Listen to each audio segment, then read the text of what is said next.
గౌరవ ముఖ్యమంత్రి నారా చంద్రబాబు నాయుడు గారు కూటమి ప్రభుత్వం అధికారంలో రాగానే ఇచ్చిన మాట ప్రకారం 4,000 రూపాయలు ఇస్తానన్నట్టుగా మరి వృద్ధులు వికలాంగులకి కూడా పెన్షన్లన్నీ పెంచి వికలాంగులకి అయితే 6,000 పెంచి ఒక్కసారి ఇవ్వడం జరిగింది. గత వైసీపీ ప్రభుత్వంలో అయితే సంవత్సరానికి 250 రూపాయల చొప్పున 1,000 రూపాయలు పెంచడానికి ఎంతకాలం పట్టిందో మరి మీరంతా కూడా చూశారు. ఇవాళ వృద్ధులు వికలాంగుల కళ్ళల్లో ఎంతో ఆనందంగా ఉంది. రేపు 1వ తారీఖు ఆదివారం వచ్చినా కూడా ప్రతి నెల ఓ రోజు ముందరే పెన్షన్ ఇవ్వడం చాలా సంతోషంగా ఉందని చెప్పి అవ్వాతాతలు అందరూ కూడా వాళ్ళ ఆనందాన్ని కళ్ళల్లో వెలిబుచ్చుతున్నారు.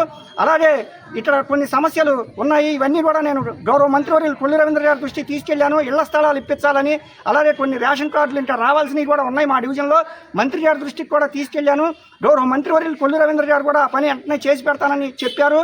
వీళ్ళ సచివాలయంలో ఖచ్చితంగా పెన్షన్లు ఓపెన్ అవగానే ఇంకా కొత్త పెన్షన్లు ఇవ్వాల్సినవి కానీ కమిషనర్ గారు పెద్దలు గోపీచంద్ గారి ఆధ్వర్యంలో ఇవన్నీ కూడా ఖచ్చితంగా చేయించి పెట్టి ఈ డివిజన్ని సుందర డివిజన్గా తీర్చిదిద్దడానికి మా అధ్యక్షుడు గంజాల రవి గారు, అలాగే కొనకళ్ళ భానుప్రసాద్ గారు సెక్రటరీ గారు, మా కమిటీ సభ్యులు అందరితో కూడా మరి మేము కలుపుకుని ఈ డివిజన్కి కావాల్సిన సదుపాయాలన్నీ కూడా చేస్తాం.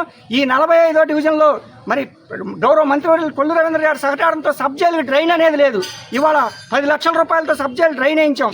అలాగే MRO office, taluka police station అక్కడ ఎంతోమంది ప్రతినిత్యం వస్తూ ఉంటారు.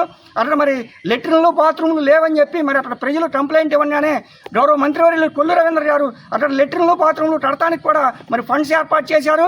అలాగే జిల్లా కోర్టు దగ్గర వాన వస్తే వర్షం వస్తే మోటార్ లోతు నెలలో మునిగిపోతుంది. 2 కల్వర్టర్లు వేయడానికి కూడా మరి అక్కడ త్వరలో కల్వర్టర్లకు కూడా వేయడానికి ప్రారంభోత్సవం చేస్తున్నారు.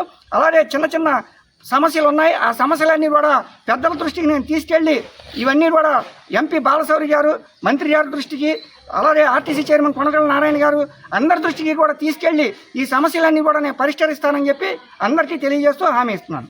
కూటమి ప్రభుత్వం ఆర్థిక ఇబ్బందులు ఎన్నుండా గత ప్రభుత్వం చేసిన అప్పులకు వడ్డీ కట్టుకుంటూ అభివృద్ధి చేసుకుంటూ పెన్షన్ల ఎన్టీఆర్ భరోసా పెన్షన్ల మటుకి ఖచ్చితంగా 1వ తారీఖున, ఒకవేళ 1వ తారీఖున ఆదివారమో సెలవు రోజు అయితే ముందు రోజు అది 31 కానీ ఇది ఈ నెల 28నే ఇచ్చేస్తున్నారు. ఈ రకం ఎందుకంటే పేదలు వాళ్ళకి మందులు మరియు వృద్ధాప్య పెన్షను ఇటువంటి వాటిల్లో ఇదేనుకో దాని ఖర్చులకు ఎదురు చూస్తూ ఉంటారు.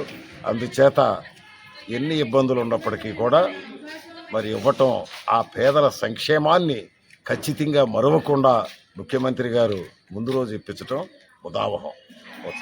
మాజీ ముఖ్యమంత్రి వర్యులు అందరూ కూడా మరి అన్నగారు అని పిలుచుకునేటువంటి ఎన్టీఆర్ గారి పేరు మీద ఎన్టీఆర్ భరోసా అనేటువంటి ఒక మంచి కార్యక్రమాన్ని గౌరవ ఆంధ్రప్రదేశ్ ప్రభుత్వం వారు ప్రవేశపెట్టడం జరిగింది.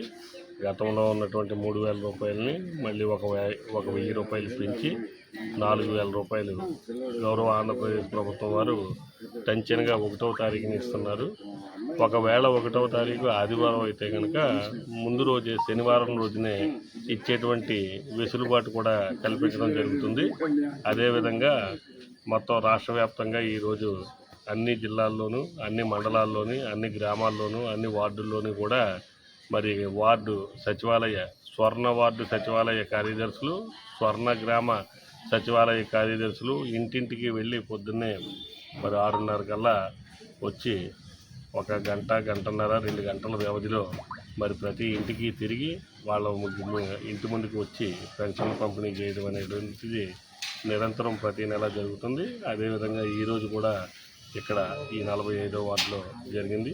మరి దీనికి మరి పెద్దలు గౌరవనీయులు గోపీచంద్ గారు, అదేవిధంగా ఫణికుమార్ గారు, రవి గారు, ఇతర నాయకులు అందరూ రావడం జరిగింది. సచివాలయ కార్యదర్శులు కూడా రావడం జరిగింది. పెన్షన్ ఈ చుట్టుపక్కల పెన్షన్ తీసుకున్న వాళ్ళందరూ కూడా ఇక్కడికి రావడం జరిగింది. ఈ కార్యక్రమంలో పాల్గొన్నందుకు అందరికీ కూడా అభినందనలు తెలియజేస్తున్నాను. ఈరోజు 45 డివిజన్లో వృద్ధాప్య పెన్షన్ ఇవ్వడం జరిగిందండి. రేపు పొద్దున ఆదివారం కాబట్టి ఈరోజే వీళ్ళందరికీ కూడా 4,000 చొప్పున వృద్ధులందరికీ ఇవ్వడం జరిగింది. అలాగే మా పెద్దలు గోపీచంద్ గారు, కమిషనర్ గారు, అలాగే మా పని గారు అందరూ కూడా వచ్చి ఇంటింటికి వెళ్ళి ఈ 4,000 రూపాయలు అలాగే 6,000 రూపాయలు అందరికీ వృద్ధులు ఇవ్వడం జరిగింది. అక్కడ ఎక్కువగా మా వార్డులో ఆడవాళ్ళు ఎక్కువ, వాళ్ళందరికీ వెళ్ళి దగ్గరికి వెళ్ళి అడిగాం, ఏమ్మా ఎలా ఉంది ఏంటంటే చాలా సంతోషంగా ఉందండి, ఉచిత బస్సు మూలం మేము చాలా హాయిగా చాలా సంతోషంగా ఉన్నాం, చాలా చోట్ల అంతకుముందు విజయవాడ వెళ్ళాలన్నా చాలా బాధపడేది, మాకు చాలా ఖర్చులు అయ్యాయి. ఈరోజు చంద్రబాబు దయ వల్ల, ఈ కూటమి ప్రభుత్వం వల్ల మాకు చాలా సంతోషంగా ఉందని, చాలా ఆనందపడుతుంటే మాకు చాలా ఆనందం వేసింది.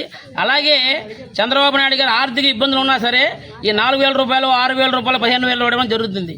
మీరందరూ 2024లో మీరు ఇచ్చిన ప్రోత్సాహంతో ఇవ్వడం జరిగింది. అలాగే మీరందరూ కూడా ఇదే ప్రోత్సాహం 2029లో కూడా ఇవ్వగలిగితే ఈ 4,000 కాదు 8,000 రూపాయలు ఇచ్చే అవకాశం కూడా ఉంటుంది. మీరందరూ కలిసికట్టుగా మనం ఆయనకి నిలబడితే మనం 4,000 కాదు, 6,000 కాదు, 8,000 దాకా వెళ్ళొచ్చని నేను తెలియజేస్తూ జై హింద్, జై జన్మభూమి, జై తెలుగుదేశం.